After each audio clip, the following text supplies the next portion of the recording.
My partner, Wendy Giffen, and I leased 96,000 square feet to a single tenant in Telecom Park in North Tampa.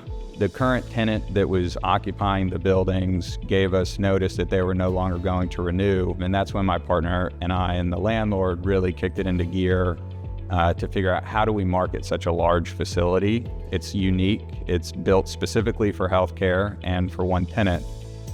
So we really just went out to the market, got it Matterported, prepared all of our marketing, and reached out to our contacts on the brokerage side. We were able to find a large practice that could take the entire facility. Because the tenant was active, we could not just show up and say, hey, can we walk through the space? But luckily, we were able to see at least some of the common corridors, and the surgery center was very receptive to letting us walk through so long as patients weren't being operated on. And the surgery center was the most important part of this deal. You're able to bill more being in a surgery center than just a standard clinical office.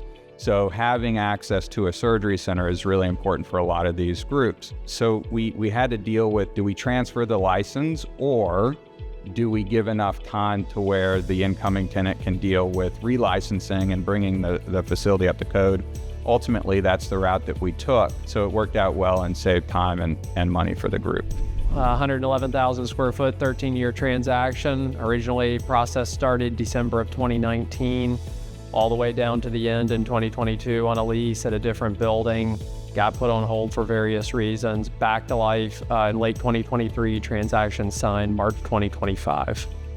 St. Pete was always kind of the forefront and focus, and 570 Caroline's about the nicest building over there from a size of floor plate perspective, parking, location, you name it. So it came down to that building and we were able to execute there. What a lot of people don't know is that there was an existing tenant in one of the floors that they're taking who was still on a long-term lease.